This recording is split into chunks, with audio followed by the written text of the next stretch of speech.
Leo Varadkar seems to have some explaining to do. Again. SIPO have questions and Leo Varadkar has been ignoring them. Sure, why wouldn't he ignore them? After all, it was Leo himself who proved to the country that SIPO are toothless and not fit for purpose. SIPO can't investigate the Taoiseach as there is no higher power to ask for permission after all, so if An Taoiseach says it's okay, then it's okay and SIPO just have to deal with it apparently. Or at least that is what SIPO themselves ruled, inadvertently or otherwise, when they decided not to even bother investigating the leaking of confidential documents by Leo Varadkar to a GP buddy. Despite the two dissenting members of SIPO strongly disagreeing with this stance, and in doing so showing up Varadkar's claims that he was fully cleared as the nonsense everyone knew it was, SIPO was left looking absolutely pointless, with no real reason for existing at all, and it has shown time and time again that there really is no point to it. Since I started this channel, multiple high-profile ethics violations have taken place and SIPO have sat back and done nothing. Planning fraud, forgetting how many properties you own, not declaring interests, poster problems? Nah, that's all good. The Standards in Public Office Commission, you know, the ethical watchdog of our political class, are perfectly fine with all of that. So it is odd then that they have decided to chase Leo Varadkar down about some dodgy donations. As revealed by The Ditch, because who the fuck else in the media actually cares about exposing corruption, SIPO have written to Leo Varadkar not once, but twice to ask him to clarify details surrounding donations. Any donation over €600 by an individual donor must be declared, and there is a legal limit of €1,000 per donor per calendar year. And yet Leo Varadkar has a few donations that raise some questions. So to quickly recap the issues here, in 2018, Leo Varadkar held a fundraising event with tickets costing €200 a head. PR firm Edelman bought 7 tickets totaling €1,400. It is Leo Varadkar's claim that Edelman were reimbursed for those tickets by the individuals who used those tickets. So in essence, instead of one over the limit €1,400 donation by one donor, it was 7 under the limit €200 donations by 7 donors instead. Now at the time, SIPO accepted this explanation. The same explanation was used when Edelman bought 5 tickets to another fundraising event in 2022, this time totaling €1,250. So the explanation used was that these donations were reimbursed by third parties and thus brought them below the legal limit of €1,000 and below the €600 threshold whereby you must declare the donation. This explanation was similarly used by Varadkar when explaining other payments, most notably a donation made by Attorney General Rossa Fanning, before he was appointed as Attorney General, that is. Now that's an interesting one, isn't it? The man Leo Varadkar nominated for the position of Attorney General making donations to Leo Varadkar. Do these people really have such little self-awareness? Or is it more that they really think so little of us to take us for such fools that we can't see what is right in front of our faces? Anyway, the donation was over the limit, but as I said,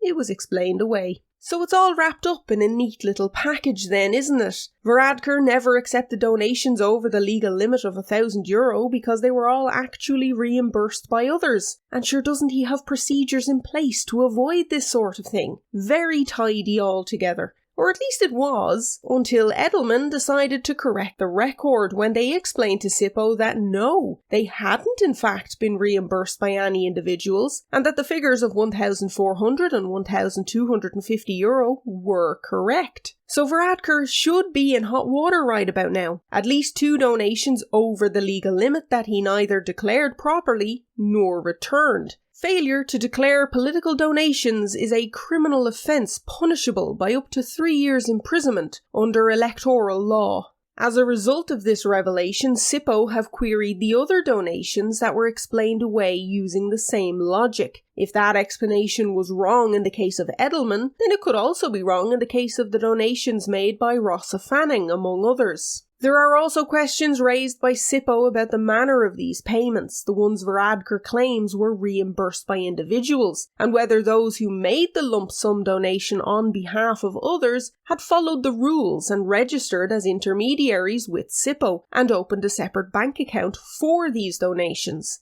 And before Varadkar inevitably claims that the donors should be the ones who need to adhere to the rules here, so therefore it's not his fault, he's the politician. He should know the rules inside out and backwards and should be on the hook here too. He should be explaining clearly to the donors what the rules are and giving them the information they need for everything to be above board. Again, he's the politician. He's the one taking the money. He should be making sure all the ducks are in a row. But as I said, I would not be surprised to hear him shirk the responsibility for this one. As if that wasn't bad enough, Varadkar ignored SIPO when they originally asked these questions 3 months ago, prompting a second attempt by SIPO to gain the answers they require with a deadline of the end of August. And if you thought that was enough arrogance for one day, when a spokesperson finally released a statement about it all, it was claimed that Leo was not under investigation and sought to downplay and minimise the severity of the issue by saying donations are always queried, so there's nothing to see here. Gaslighting 101, a Leo Varadkar special. So there really are two strands to this one, and both are depressingly infuriating. On the one hand, you have Taoiseach Leo Varadkar and his arrogance and lies. He clearly thinks he is above the law, and sure, why wouldn't he believe that after all that he has gotten away with? But he clearly doesn't have any issues fudging the numbers to get around donation rules. Now, I'm fairly confident he'll get away with this one too. No doubt he'll blame it on errors and lessons will be learned. But is that good enough at this stage? This man is a walking liability. He can't seem to stop putting his foot in it and saying the wrong things at the best of times. But his judgment on matters surrounding ethics leave an awful lot to be desired. He has stood by TDs who have broken the rules and is a law unto himself when it comes to his own dealings and declarations. This is just not acceptable from the leader of our country. But when there is no accountability, then what do we expect? SIPO is nothing more than a toothless, useless quango, a for-show watchdog that simply watches the corruption and morally and ethically dubious decisions made by our public representatives and betrays its true purpose when it merely shrugs its shoulders in the face of questionable behaviours. SIPO is nothing more than the illusion of accountability for the public's benefit.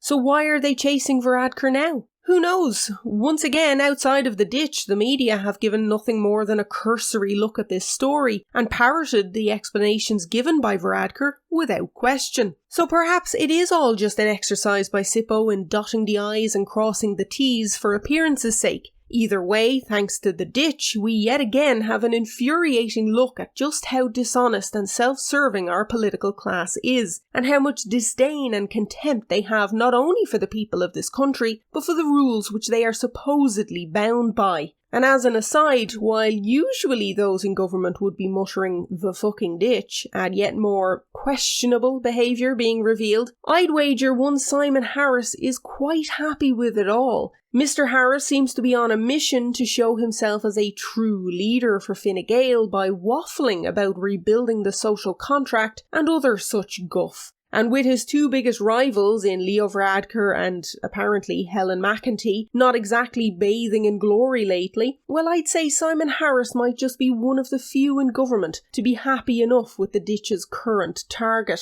So what do you think? Will Varadkar finally face real repercussions for his transgressions? Or will he escape yet again and by doing so inflict even more damage to the image and crumbling integrity of our political system? Are SIPO perhaps looking to make some form of amends after bottling the biggest decision they've had to make? Or is this just something else to keep them busy and occupied and earning that quango pay? Let me know in the comments below. As always, don't forget to like, share, subscribe and hit that bell icon to be notified of new content. If you want to support the channel, you can now buy me a coffee, which is greatly appreciated, and a big thank you to those that already have. You can also follow me on Twitter for my real-time reactions. Until next time, slán go fóill.